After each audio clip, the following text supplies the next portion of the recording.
If you like my videos, please take a moment to subscribe to my YouTube channel. Link is in my bio. What about the rest of the war? You were with tanks, right?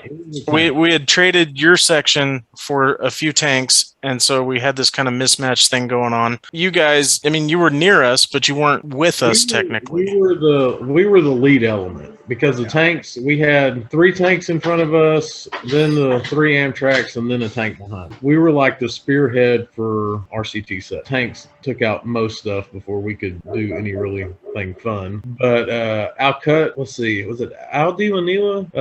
That was a pretty good one. That as far as y'all actually did more there than we did because we sat back with the tanks because I had the mortar section on my track. After we initially pushed through, we cleared out some on the right side of the road coming up, and then the tanks went. I'm pretty sure it's out Diwanila. The tanks went up on the over the Cloverleaf. Yeah, the Cloverleaf. They were shooting down in the town for y'all, and we were behind the tanks, and they were dropping mortars from there. Yeah, I remember there the rules of engagement were stupid. They were like, at first, I think they said something about shoot taxis that are white with orange quarter panels. Then it changed orange taxis with white quarter panels. And it's like, oh, never mind. Now they're using ambulances. So shoot all the ambulances. Yeah. I'm like, dude. Make up your mind. Or it was a guy with a full beard or with a mustache.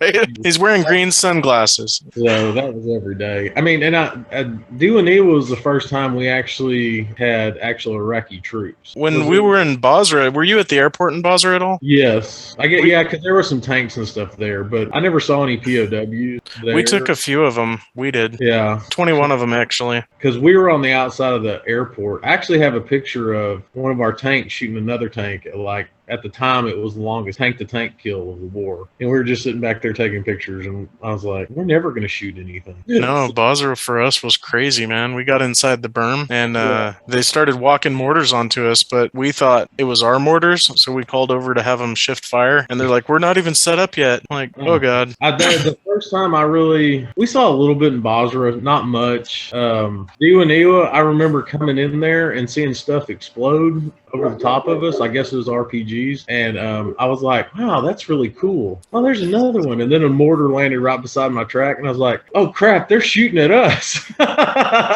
It's not so fun anymore. Wait a minute. That's when I got down on my turret and got on my scope and started returning fire because I could see where it was coming from. Oh, yeah, we're supposed to be doing something here.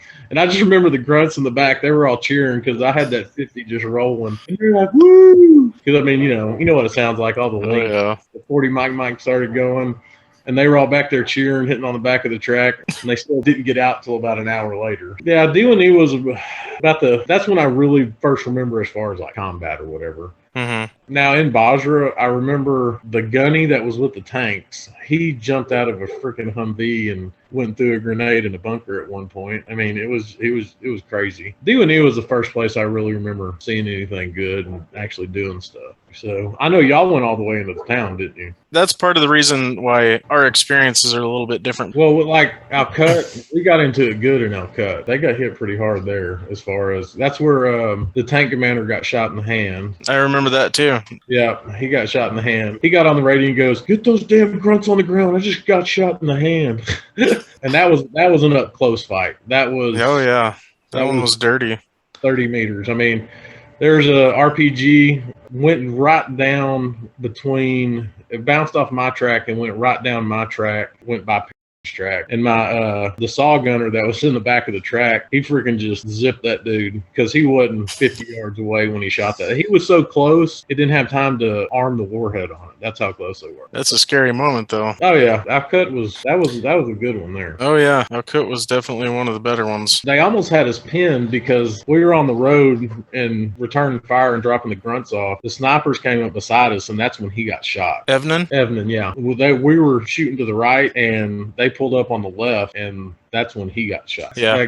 They airlifted him out of there, and then he died on the helicopter. Yeah, I remember that too. Because he was all laughing, and I watched him walk by, and he was laughing and joking. Everybody thought he was going to be fine, but I mean, he bled out internally. Yeah, that one hit me kind of hard too because I spent a lot of time around Evnin because he was always with the sergeant major. Mm-hmm. Since I was near, the company CO all the time, I was always around the brass, and so we were always kind of hanging out together. I remember at one point, these 2 Iraqi guys were walking down the road toward us. They both had their hands up and they were just walking toward us. So I pulled my rifle out and I pointed it at them and I yelled at them to stop in Arabic. They ignored me and they just kept coming along. And so Evnin pulls his pistol out and he screams at them, "Stop!" And they're like, just turned around and left.